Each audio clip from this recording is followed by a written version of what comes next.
Welcome to a series of how-to videos for Mantic Games' new Firefight 2nd edition, the beta rule set.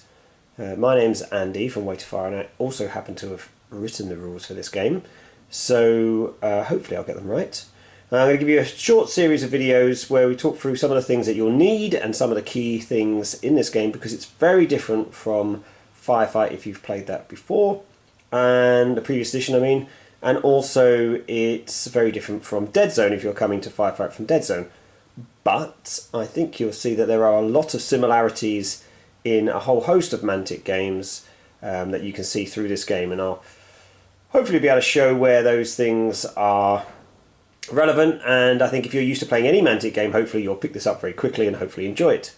Obviously the feedback for a beta is really important. So if you do have any feedback, you can go to the Mantic website and you'll be able to find out how to post that feedback, or of course you can put it onto Facebook, either on Dead Zone Fanatics or Firefight Fanatics. But anyway, enough of this preamble. Let's talk about what you would need for a game of Firefight 2nd edition, the beta. So, you'll need two armies, of course. So here we've got some Forge Fathers on the right and some Enforcers on the left. The classic miniatures that you would have for Dead Zone or Firefight.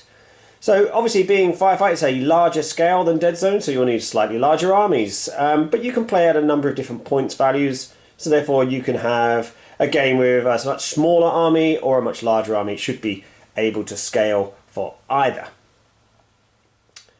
So let's have a look at the other things you'll need apart from your lovely painted Mantic miniatures. You will also need some D8s. Yes, D8s. So bringing that across from Dead Zone, D8s are now a thing in Firefight. You'll notice I've got two colours there, and there's a good reason for that. So because you can have multiple weapons in the same unit, you probably want at least two colours of dice, so that if you can roll with, say, your Flamer in this case, as well as your Howlstorm rifles, you'll be able to see which weapon actually hits.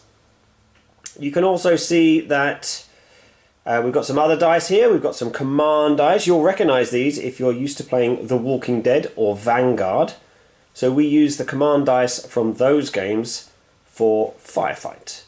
Not the Dead Zone command dice. They didn't quite do what we wanted them to in this game, and so therefore we've moved on to this, where they give command points. So each of these dice has a number of, in this case, axes, but other ones might have explosions, or they might have swords on them.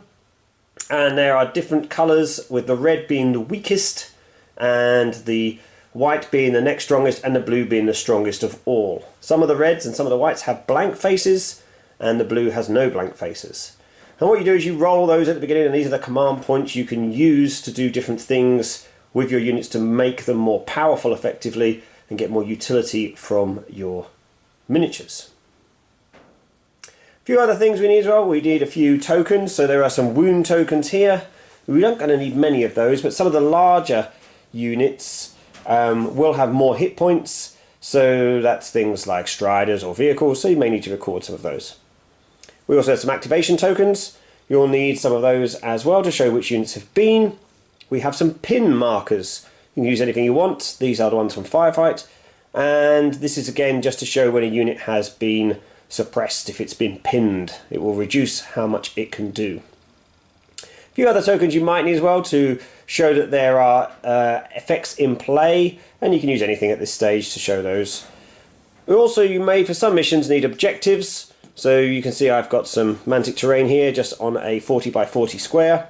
Ideally a 40 by 40 circular base would be better. But these are the objectives that you use the sum of the missions. And that's pretty much it, really, for the tokens that you need. But like I say, the game should feel very familiar to anyone playing any other renditions of Mantic games. And hopefully you'll enjoy it and give some good feedback. Thank you.